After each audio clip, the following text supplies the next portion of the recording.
اعوذ باللہ من الشیطان الرجیم بسم اللہ الرحمن الرحیم۔ میرا نام پروفیسر جمیل احمد ہے۔ میں ڈین فیکلٹی آف میڈیسن اور چیئر میڈیسن ہوں بقائی میڈیکل یونیورسٹی میں، اور اس کے علاوہ ایک کنسلٹنٹ انٹرنسٹ ہوں۔ زیادہ تر مریض جو میں دیکھتا ہوں اس میں ذیابیطس کے مریضوں کی ایک کثیر تعداد شامل ہے۔ یہ وہ تمام ہدایات اور باتیں اور پیغام ہے جو میں ان تمام مریضوں کو دینا چاہتا ہوں جو کہ ذیابیطس کے مرض میں مبتلا ہیں، کہ ان کو رمضان المبارک کے اندر اپنے کھانے پینے کا کس طرح سے خیال رکھنا ہے۔ اس کا خیال رہے کہ رمضان میں روزہ رکھنے کا فیصلہ آپ خود اپنے معالج کے مشورے سے رکھ سکتے ہیں۔ ہم نے یہ دیکھا ہے کہ ابھی رمضان اور ذیابیطس کی کانفرنس میں بھی یہ بات ہوئی تھی کہ زیادہ تر وہ مریض جو کہ ذیابیطس میں مبتلا ہیں وہ روزہ رکھ سکتے ہیں۔ روزہ صحت پر اچھا اثر ڈالتا ہے، خاص طور پہ ذیابیطس کے مریضوں کی۔ اس میں جو ادویات میں تبدیلی ہے وہ تو یہ معالج کی ذمہ داری ہے، تو آپ اپنے معالج سے اب تک مل بھی چکے ہوں گے اور اس میں تبدیلی آ بھی چکی ہوگی۔ اب ہم کچھ غذائی جو ہماری ضروریات ہوتی ہیں اور جس طرح سے ہمارے کھانے پینے کا طریقہ کار ہے اس کے اوپر میں بات کرنا چاہتا ہوں۔ دیکھیے، کوئی بھی شوگر کا مریض، ذیابیطس کا مریض اگر اس کی شوگر کنٹرول میں ہے تو وہ ایک آدھی یا ایک کھجور سے روزہ کھول سکتا ہے، لیکن اس کا خیال رہے کہ اس سے تعداد بڑھنی نہیں چاہیے۔ اب اس کے بعد ہم آگے چلتے ہیں۔ اس کے بعد زیادہ تر ہم نے دیکھا ہے کہ لوگ اس میں شربت یا پھل کے رس کا استعمال کرتے ہیں، تو زیادہ تر ذیابیطس کے مریضوں کو چاہیے کہ وہ بہت ہی چھوٹی سی مقدار میں تو لے سکتے ہیں، بہتر ہے نہ لیں، کیونکہ اس سے شوگر کے ڈسٹرب ہونے کا خطرہ ہوتا ہے، بڑھنے کا خطرہ ہوتا ہے۔ دو باتیں تو میں نے یہ بتا دیں۔ اب اس کے بعد آتے ہیں کہ جس چیزوں سے ہم افطار کرتے ہیں۔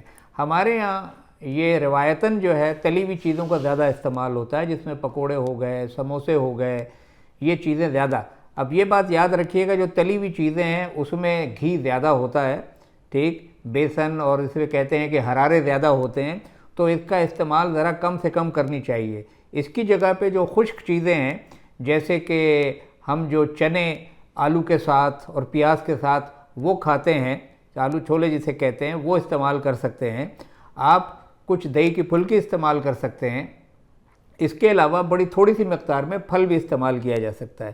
اس بات کا خیال رکھیں کہ اگر آپ بہت تھوڑے سے افطار کے ساتھ روزہ کھولتے ہیں تو اس کے کچھ دیر کے بعد آپ اپنا جو کھانا ہے جس میں کہ روٹی یا چپاتی شامل ہے، اور کوشش کریں کہ دالیں اور سبزیاں شامل ہوں۔ ہاں، کبھی کبھی گوشت کا استعمال کیا جا سکتا ہے۔ سب سے اہم بات یاد رکھیے، جو تلے ہوئے پکوان ہیں وہ کم سے کم استعمال میں ہونی چاہیے۔ اس میں وہ تمام پکوان شامل ہیں جو کہ مٹھائی کی اور بیکری کی دکانوں پر اویلیبل ہوتے ہیں، اس کا کم سے کم استعمال کریں۔ یہ تو چیز ہے۔ اور اس کے علاوہ ایک بات اور یاد رکھیے گا، رات کو سونے سے پہلے کم سے کم چیزیں کھائیں، اور کھانے سے اور سونے کے درمیان میں وقفہ ذرا زیادہ ہونا چاہیے۔ ظاہر ہے عبادت کا مہینہ ہے، نوافل پڑھیں، تراویح پڑھیں، ٹھیک، کم سے کم۔ اب سحر کی طرف آ جاتے ہیں، سحر یا سحور۔ سحری میں آپ عام طور پہ جو چیزیں ہیں وہ استعمال کریں۔ اس کے لیے خاص طور پہ ہم نے دیکھا ہے جیسے کھجلا، پھینی اور اس طرح کی چیزیں جس میں غذائیت بہت زیادہ ہوتی ہے، اس سے شوگر بہت زیادہ بڑھتی ہے، اس سے پیٹ میں بھاری پن بھی ہوتا ہے، اس میں ڈکاریں اور پیٹ پھولنے کی بھی شکایت ہوتی ہے۔ وہ کم سے کم، بلکہ نہ ہو تو بہتر ہے۔ بلکہ جو عام چیزیں جو عام طور پہ کھاتے ہیں، آپ آدھی روٹی کے ساتھ تھوڑی سی ترکاری کھا سکتے ہیں، آپ ایک گلاس دودھ پی سکتے ہیں، آپ اگر اس کے علاوہ صبح اگر ایک انڈا کھانا چاہتے ہیں وہ بالکل کھا سکتے ہیں۔ اگر آپ کی کولیسٹرول نارمل ہے پھر بھی آپ ایک انڈا کھا سکتے ہیں، تھوڑی بڑی ہوئی ہے پھر ایک انڈا تو کھایا جا سکتا ہے۔ تو اس طرح کی چیزوں کے اوپر وہ کریں۔ جہاں تک چائے پینے کا تعلق ہے، چائے آپ دونوں وقتوں میں پی سکتے ہیں۔ آپ عام چائے پئیں، سبز چائے پئیں، قہوہ پئیں، لیکن دودھ پتی سے اجتناب کرنا ہوگا۔